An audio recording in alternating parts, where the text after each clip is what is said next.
જય સ્વામિનારાયણ. આજના દર્શન. જય વિઘ્ન વિનાયક દેવ. જય કષ્ટભંજન દેવ. ગુડ મોર્નિંગ બધાને. જય સ્વામિનારાયણ. ઓમ શાંતિ. જય સ્વામિનારાયણ. જય સ્વામિનારાયણ. ઓમ શાંતિ. ઓમ શાંતિ. જય સ્વામિનારાયણ. જય સ્વામિનારાયણ. જય સચ્ચિદાનંદ. જય સચ્ચિદાનંદ. આજનો શું વિચાર? કોઈ તમારામાં વિશ્વાસ મૂકે તો આગળ વધો, એમ નહીં. તમે તમારામાં વિશ્વાસ મૂકો તો તમે આગળ વધશો. સરસ. જય સ્વામિનારાયણ. આ જૂનો સાંકળો છે.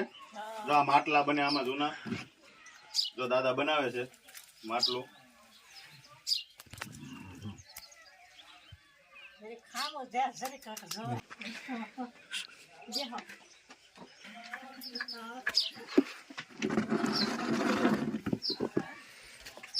સાંકળોમાં જો માટલું બનાવે છે દાદા.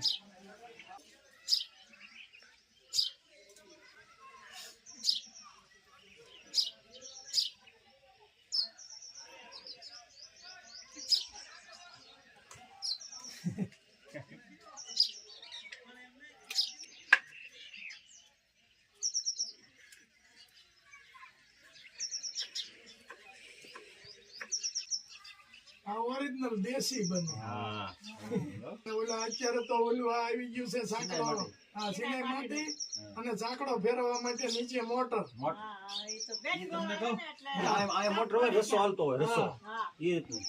જો આકાર હવે આકાર આવ્યો.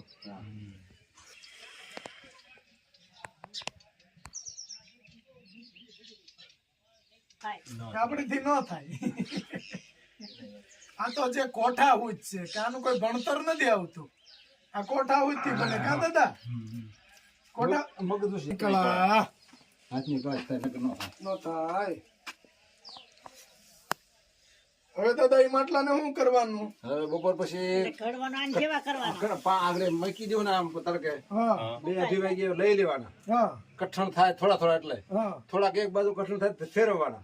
એટલે સારો હરખો કઠણ થઈ જવો જોઈએ. બપોર ગળે પણ ટીપવાનું. થોડી થોડી ભીની જ રાખ. એમાં ખાડા જેવું કરવાનું, માટલા જેવું ગોળ, અને માથે કોથળો રાખી અને એમાં ટીપવાનું. અને પછી પાછું ભારી દેવાનું ધૂળીમાં. કાલે સવારે પાછું ટીપવાનું. એ પછી આખો દી રહે ધૂળીમાં, કઠણ થઈ જાય પાણી સુધી. પછી પમદી સવારે પાછું ટીપવાનું, તો એ પાછું થોડું મોટું થાય. 4 ફેર ટીપવું. 4 દિવસ 3 દિવસ ને 4 ફેરું માટલું આખું કમ્પ્લીટ. આવો કેવાય. એટલે આને લગ્ન થાય પૂંજવા આવે, સાંકળો વધારે સાંકડો વધાવા આવે એમ ભાઈ બધા. આને શંકર નું થાળું કેવાય. હા, શંકર નું થાળો કહેવાય. એટલે આ લગ્ન હોય ને એ બાયું બધા વખ્યાણું લઈને થાળીમાં શરીફળ ને ઘઉં ને ગોળ ને બધું લઈને આવે. એ બધું અમને દઈ જાય. પેલા મૂકી દે, વધાવી દે. સાંડલા બાંધા 4 બાયું પછી વધાવી દે, પછી ઘરે જાય. બધા ગમે ભરણ હોય બધા આવે. બધાને ચાકડો વધાવવો જ પડે એવું ફરજિયાત. બધા અને માધ્યમ છે શંકર નો થાળો તે વધારે. અમારા ઘરે અમથા વધારવાનો. બરાબર. આ કુંભાંડે ઘરે શું કરતો? આ તો શંકર નો થાળો છે ને, એટલે આ પિંડો મૂકીને આપણે કેમ પેલા લિંગ કરી, લિંગ માં નાખ. લિંગ જેવું જ આકાર થઈ ગયો. લિંગ જેવો જ આકાર. પછી આવું સાધન બન્યું. પછી એમાંથી પેલા તો લિંગ જ થઈ. એટલે આ શંકર ના થાળા માથે લિંગ તો હોય એટલે વધારવાનું માધ્યમ છે. એમ છે. નકર ખ્યાલ ન હોય કોઈને. આ વસ્તુ નો દાદા કોઈને ખ્યાલ નહીં હોય કેમ કે આ શંકર નું થાળું આપણે કેવાય. વાત કરી એટલે ખબર તો હોય ને. નકર કોઈ તો આવે જ નહીં. જો સિટીમાં છે ને અત્યારે જે નવી પેઢી છે એને આ વિશે કાંઈ માહિતી નહીં હોય. આ તમે માહિતી આપી એ બહુ મસ્ત માહિતી આપી છે. એટલે જો દાદાનું કેવું એવું હતું કે શંકર નું થાળું કેવાય, આપણે માથે માટીનો પિંડો મૂક્યો પછી ભેગી કરે. એટલે પેલા નિયમ છે કે લિંગ બનાવવાની. લિંગ બનાવે એમાંથી જ આ વસ્તુ બને. એમાંથી જ વસ્તુ બને. ગોળો ગોળો કે જે વસ્તુ બનાવવું જોઈએ. ના ના, સરસ સરસ. આ માહિતી દાદા મને નહોતી. નહીં. જો આ ગામડામાં હજી ચૂલાની સિસ્ટમ છે. આ ચૂલામાં આપણે રસોઈ બનાવે દેશી હજી સિસ્ટમ છે. જો દાદા હજી ચૂલાય બનાવે છે મસ્ત. એટલે જ બધાને ગામડામાં બહુ મજા આવે. જો દાદાએ માટલા તૈયાર કર્યા છે. આ 4 દિવસે રેડી થાય. ટીપીને એને અત્યારે સુકાવા મૂક્યા છે, જેમ સુકાતા જાય એમ ટીપતા ટીપતા જાય, 4 દિવસે તૈયાર થાય. સિટીમાં તો બાયું ને કે આમ રહોડામાં ધુવાડો થાય છે ને, હા કાળું થાય કે કાળો થાય છે એટલે કે નોય લે ગેસ નો સિસ્ટમ થઈ ગઈ. નકર તો આ હતા જ પેલા, પણ અટાણે તો જે ગેસ ની સિસ્ટમ થઈ ગઈ એટલે કે ગેસ રાખો, ચૂલા નહીં, ધુવાડો થાય એવું નથી કરવું. અને આપડા ગામડામાં તો હાલ્યું જાય. હાલે છે, હજી હાલ્યું જાય છે ગામડામાં. ગામડામાં જે બનાવે છે આપણે ફળિયામાં મેકીન બાજરાના રોટલા ને એવું બધું. હા, રસોડામાં મેકે છે. નાના ગામમાં હોય તો રસોડામાં મેકે. હા, તો એ પાછા સીમની ભૂંગળા વાળા મૂકે, વાળા કે ધુવાડો બહાર હોય. ધુવાડો બહાર વહી જાય. અને બીજાને તો હું ભાઈ ફળીમાં તમારે રાખે. કયો કે આવું કયો છો? અને દેશી રસોઈ છે ને આ ચૂલામાંથી હારી થાય. હા, ગેસમાં ખાવાનું ને આમાં ખાવાનું ઘણો તફાવત આવે. બહુ ફેર પડે, ફેર બહુ પડી ફેર જાય. પડે. અને જો પેલા લાકડા રહ્યા કે લાકડા જો આવી રીતે લાકડા, પેલા કાપી આવતા ચાણા, જો આ ચાણું આવી રીતે થાપે. પછી આને કેમ બનાવે કે આવી રીતે આપણે ગાયનું ચાણ હોય ને, ગાયનું ચાણ લઈને એને આવી રીતે થાપતા પેલા આમાં એટલે આવું ચાણું બની જાય. પછી આ હુકાય ને આ સિટીમાં ક્યાંય જોવા નહીં મળે. નહીં, હવે તો આપને ત્યાં એમને માં બધા મળે, હા સિટીમાં હવે વેચાવા મળ્યા. હા, ઈ પણ કેવા હાવ ઓલા પાપડ જેવા અને હાવ પટલા. આ ચાણું આનીથી જ ચૂલો જગવવાનો હોય 3 ટાઈમ, સવાર સાંજ ને બપોર. આ નિયમ હતો પેલા આપણે કે આનીથી ચૂલો જગવીએ અને પછી એમાં આ લાકડા એમણે મેકી દે.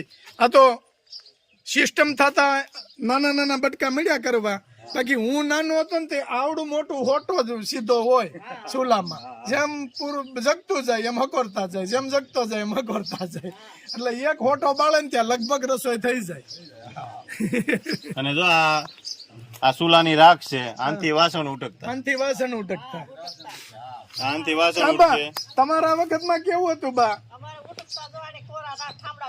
હા, પાણી અડાડતા નહીં, કોરા રાખે છે. રાખેથી કોરા કરીને પછી ધોઈ નાખવાના સીધા.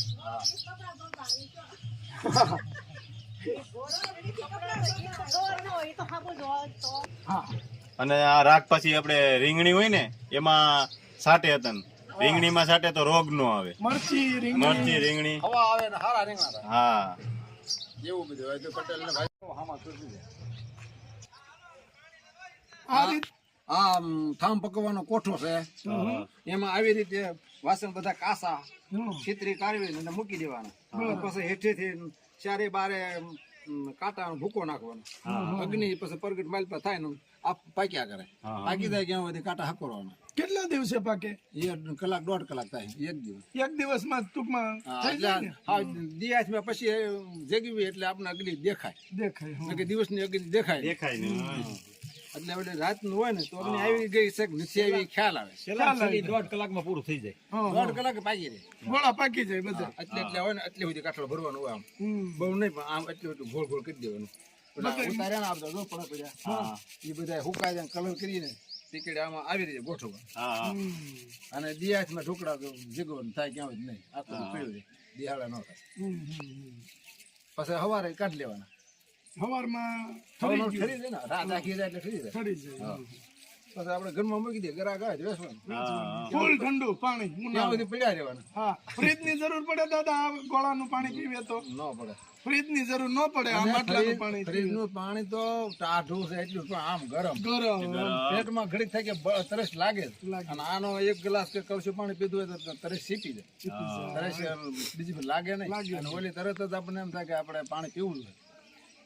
નુકસાન જ કરે પણ તોય ગોઠે છે માણસ એ જ. સિટીમાં દાદા તમારી જેવડા લગભગ માણસો નથી અને તમારે હવે આ બધા કામ મશીનથી કરવા બનાવવા વાળા માંડ્યા માટલા. બધું મશીન ઉપર વયું ગયું. હવે આ બધી સિસ્ટમ વહી ગઈ. ફરમાવાથી સાદું એ નાંજી બાંજી બધું બનાવે એટલે ઉભી પડી એ બધું ફરમાની બનાવે. એવું બને છે. ને આપણે છે તો હવે હજી સુધી મારા બાપા ઉંમરમાં થયો ને એ ભાઈ એ દેશીમાં જ બધું ખાઈ પીવે હજી. હા એમ દેશી જ લઈ જવાનું. પાણી દેશી રાંધવાનું બધું દેશી જ લઈ જવાનું. કઈ બનાવી જ જોઈએ. દાદા તમે અમને બહુ જાણકારી દીધી, બહુ સરસ વાત કરી આજે દાદાએ, મસ્ત વાત કરી. નકર આ બાબતનો અનુભવ કોઈ હજી નાની પેઢીને કોઈને છે જ નહીં. એટલે આવું બધું જોવે કે આ રીતે પેલા ગૌઢિયા મહેનત કરી અને મોટા કર્યા છે બધાને. એટલે બહુ મસ્ત, બહુ મહેનત છે. અને એમાં તમારી મહેનત તો પુષ્કળ બધી બધાની મહેનતમાં અમારી મહેનતમાં વધારે કાઢી છે. કાઢી છે. તમારે મહેનત વધારે કરવી, વધારે મહેનત કરવી પડે. આ કોઈ કે બનાવ કરતો નથી ધંધો. અમારામાં ઓછા થઈ ગયા એમાં. હા, એવું છે. અમારા ગામમાં કોઈ નથી બનાવતું. હા, તમારા ગામમાં ઓલા ભાઈ તો ત્યારે લાવતા છે ને. હા, એ બધા તૈયાર લાવે. હા, એ તૈયાર જ લાવે બધા. ત્યારે લાવતા હોય. કઈ વાંધો નહીં દાદા, કારક આવો સલાળા અમારે ઘેરે. હા, બરાબર. જય સ્વામિનારાયણ. જય સ્વામિનારાયણ. જય સ્વામિનારાયણ.